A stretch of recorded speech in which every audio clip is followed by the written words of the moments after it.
Қазақтың ежелден келе жатқан дәстүрлерінің бірі зергерлік өнер. Бұл шынайы шеберлік пен шыдамды талап ететін кәсіп. Мұны біз қолдауымыз керек. Жан-жақты жаңғырту басты мүддеміздің бірі. Осы ретте Қазақ батырлар арнасы Мерхат компаниясымен бірлесе осы бағытта жұмыс жасауды қолға алды. Назарларыңызға ерлерге арналған сапалы күмістен жасалған сақиналарды ұсынамын.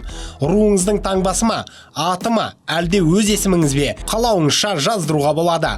Авторлық дизайнмен де жұмыс жасау қарастырылған. Өте тартымды, көздің жауын алатын бұйымдар. Бұл дүниелерді сатып ала отырып сіз Қазақ батырлар арнасына да қолдау көрсетесіз. Бағасы қолжетімді.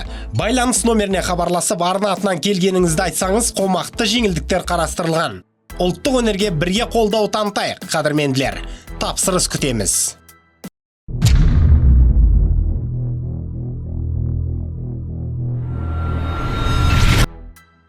Ассалаумағалейкум. Қалдарыңыз қалай, қадірменділер? Бүгінгі шығарылымда сіздердің сұрауларыңыз бойынша айтпақпын. Батыр Жүкенбаев соңғы кездер арнада тым көп болып кетті. Осыған байланысты шығар, бір кездері Батырмен егіз қоздай Канадада бірге жүрген Садриддин Ахмедов туралы айтыңызшы дейтіндер қатары көбейді. Сіздер сұрадыңыздар, мен айтайын. Ылғи естеріңізге салып отырамын. Мен үшін патша көңіл көрермендерімнің қалауы басты нәрсе. Садриддин Ахмедов жанкүйерлер үмітін ақтай алмай жүрген профи. Негізі мықты бастаған, белгілі бір деңгейге де жетті. 2020 жылы қателеспесем жылдың ең үздік жас профи номинациясында болды. WBC-дің жастар арасындағы чемпион атанды.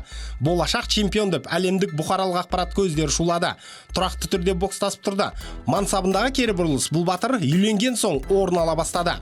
Мен ешқандай жағдайда оның жанұя болғанына қарсы емеспін, бірден айтып қояйын, керісінше бақытты болғанын қалаймын. Дегенмен факт осындай. Садырдың енді ауылда жүргені көбейді. Жарақат болды деді, басқа деді, өте көп уақытын өткізіп алды.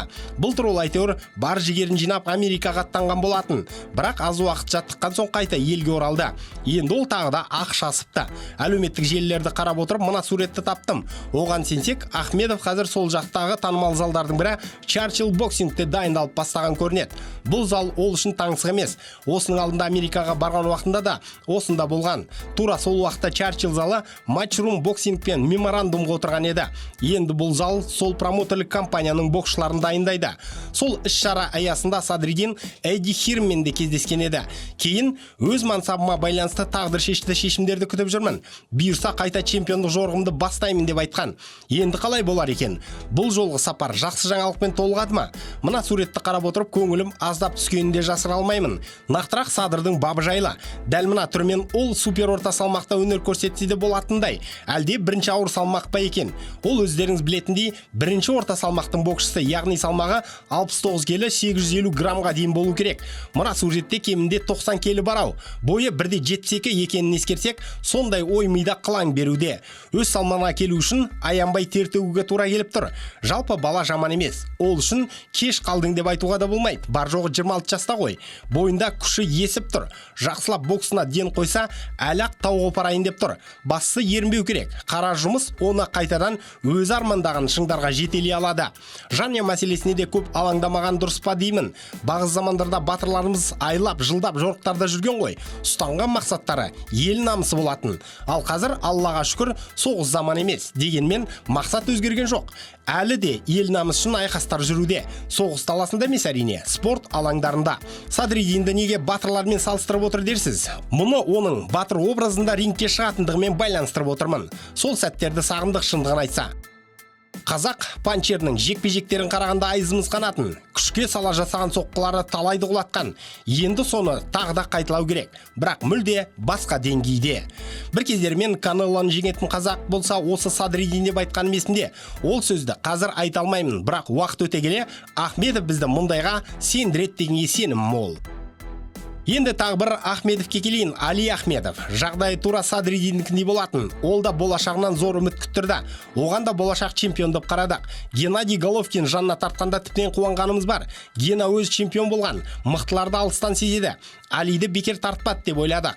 Бірақ неге екені белгісіз, бір сәтте Гена бөлек, Али бөлек болып қалды. Я ол Triple G промоушн боксшысы болып қала береді. Бірақ Головкиннен көңіл бөлу байқалмады.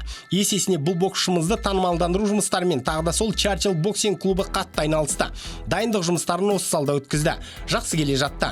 Гангорадан ойда жоқта келген жеңілістен соң да Ахмедов бірқадар жеңістерді тойлады. Сосын бір сәтте бәрі тоқтады. Кеше инстаграмындағы стористе мен біздің боксшының француз Кристиан Мбилиден бас тартқанын айтқанмын. Ол өтірік емес. Шынымен орын алған. Кездесуді Eye of the Tiger Management қалады. Француздың құқығы соларда болатын. Ал басшысы Камил Эстефан Ахмедов командасына жалынғандай жүрді. Қаншама уақыт күтті. Ал Triple G Promotion үнсіздік ұстады. Нәтижесінде Мбили командасы басқа жолмен кетті. Ал енді қараңыздар, сол Кристиан қазір ел назарында тұр. Жақында Деревянченкомен кездесу өткізеді. Ал біздің баланың болашағы әзірге тұманды. 2 ноунейммен шықты. 1 ай көлемінде. Бірақ бұл алға жасалған қадам дей алмаймын. Тұрған орын әлі де таптап тұр. Бұл жігіттің де баға ашылса деген тілек бар.